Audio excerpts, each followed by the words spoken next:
ఏడాదికి ఏ నది పుష్కరాలు వస్తాయి? 2005లో సరస్వతి నదికి పుష్కరాలు వస్తున్నాయి. ఎప్పటి నుంచి ఎప్పటి వరకు ఏ ప్రాంతాల్లో స్నానం ఆచరించవచ్చు అన్న విషయాల గురించి తెలుసుకుందాం. అందరికీ నమస్కారం. భుజమ్మ తెలుగు ఛానల్కి స్వాగతం. పూర్వం పుష్కరుడు అనే బ్రాహ్మణుడు శివుడి కోసం తపస్సు ఆచరించాడు. భక్తికి మెచ్చి ప్రత్యక్షమైన శివుడు ఏదైనా వరం కోరుకోమని అడిగాడు. ఓ దేవా, జీవులు చేసిన పాపాలతో నదులన్నీ అపవిత్రమవుతున్నాయి. నదులు పునీతమైతే ప్రజలు సుభిక్షంగా ఉంటారు. నా శరీర స్పర్శతో నదులు పునీతం అయ్యేలా వరమిమ్మని అడిగాడు.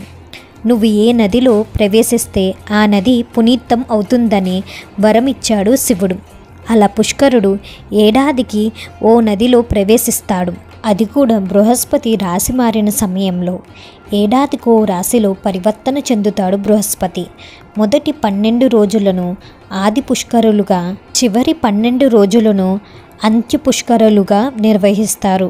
బృహస్పతి ఒక్కో రాశిలో ప్రవేశించినప్పుడు క్రమ పద్ధతిలో పుష్కరాలు జరిగేలా రూపొందించారు పండితులు. గురువు మేషరాశిలో ప్రవేశించినప్పుడు గంగా నదికి, వృషభ రాశిలో ప్రవేశిస్తే నర్మదా నదికి, మిథునంలో ప్రవేశిస్తే సరస్వతి, కర్కాటకంలో ఉన్నప్పుడు యమునా నది, సింహరాశిలో ప్రవేశిస్తే గోదావరి నదికి, ఇలా ఒక్కో రాశిలో ప్రవేశించినప్పుడు ఒక్కో నదికి పుష్కరాలు జరుగుతాయి. అలా ఈ ఏడాది సరస్వతి నది పుష్కరాలు మే 15 నుంచి 26 వరకు జరుగుతాయి. తెలంగాణలో జయశంకర్ భూపాలపల్లి జిల్లా కాళేశ్వర క్షేత్రంలో సరస్వతి నది పుష్కరాలకు ఏర్పాట్లు వేగంగా కొనసాగుతున్నాయి. ఈ పుష్కరాల కోసం దేవాదాయ శాఖ 25 కోట్ల రూపాయల నిధులు మంజూరు చేసింది. 2025 మే 15న సూర్యోదయంతో పుష్కర పుణ్యస్నానాలు ప్రారంభమవుతాయి.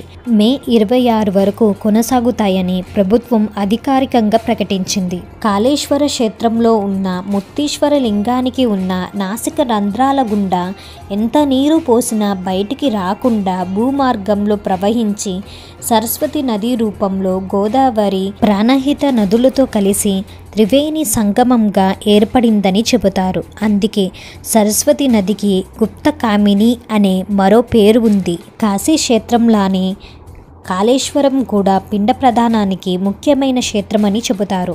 కాశీకి వెళ్ళలేని వాళ్ళు ఇక్కడ గోదావరి, ప్రాణహిత, సరస్వతి నదుల త్రివేణి సంగమం స్థానంలో వైదిక కార్యక్రమాలు నిర్వహిస్తారు.